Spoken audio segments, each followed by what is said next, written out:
What is up, guys? It is Marksman here, bringing you your daily dose of Search and Destroy, and today I have a 14-1 for you on Express. I apologize for the lack of videos on the Search and Destroy Elite channel. Lately, it has been rather difficult, to be honest. Getting used to a new game, giving us playlists against people that are actually good. We're not playing the scrub randoms as we used to. It's actually difficult to get games now. Like it's a little bit harder. It takes some time, it takes some dedication, it takes some luck. You know, it's not like I can just go in and run people over. And although there's no set rep in Recon, this game has its own problems, of course. You know, the connection, the guns not working sometimes. There's a lot of different things. Going on a nice little freaking force spree right here. Look at that. Boom, boom, boom. Get the knife. Sorry, it had to happen. Using the MP7. I have no fucking clue what I have on it. Obviously, I have the laser sight, and I think I might have... I don't know at all. That maybe the grip. I don't know. Something. I don't care. I don't use the MP7 anymore. I figured out that I don't like it that much. To be honest, I prefer the PDW because of the 50-round clip, or I prefer the USMC because that is just a strong-ass weapon. USMC is a beast weapon, and PDW is not the greatest for strength, but it has such a large clip that it makes it an extremely good rushing weapon because 90% of the time, we don't use secondaries when we run.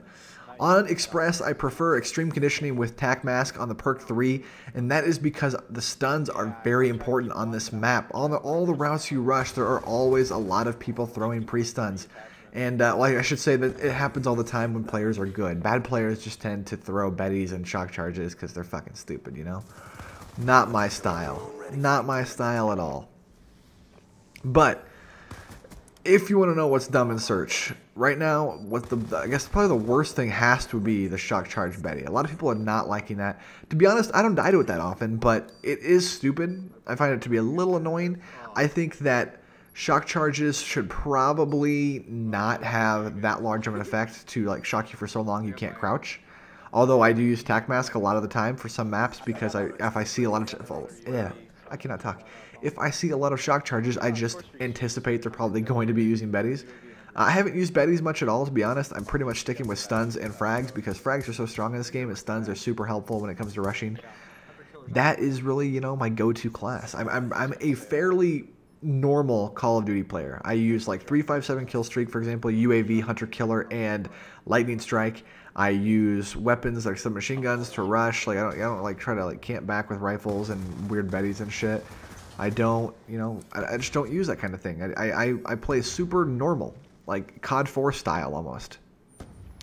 In this game, I believe I'm using Semtexes, although I really think that frags are better. This was an early game I got playing. I really think frags are better after using them for now, like a bit now. They have such a better blast radius. I cannot speak at all today. Blast radius than the Semtex. I'm not sure if that's because, I mean, it was true in the Black Ops, the first Black Ops. That's why I used frags back then as well.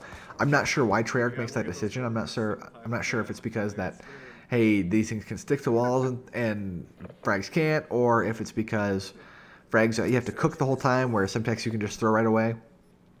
Both have their upsides, but I prefer frags most of the time just because of the blast radius. I get so many double kills with frags, it's crazy, and I already have like a few triples and quads with frags. Not solely frags, but using frags, getting a triple kill, something like that. In terms of this game, I'm gonna let you guys on a secret if you're a Search and Destroy player. This game is good. Don't get me wrong. There are things wrong with every game, but this game is good. But it's hard to play. And especially if you're coming off of Modern Warfare 3 and that's the only game you played, it's hard to play because when you rush on this game, there isn't like just one way that you can go. There's a lot of different routes you can run. And I was talking with Parasite about this, and it's basically, he explained it best with lanes. If you have to rush 3 lanes, you rush one lane and you're going to have to flank on the other 2. So it's pretty much a crapshoot when you're like, all right, well, which lane should I flank on? And you just have to guess. And that happens on almost every map. There's 3 lanes. On a few maps like Carrier, there's only 1 lane that you can like flank on. And on this map, there's only one lane you can flank on. So if you're rushing one way, you can easily, wow, that guy got raped. You can easily flank on one lane. But some of the maps have 3 to 4, which makes it really difficult to rush on. And that's something that we're going to have to get used to, guys. It's not going to change. So you got to get used to that if you're going to be successful at Search and Destroying this game. And after that, of course, you have to rely on connection.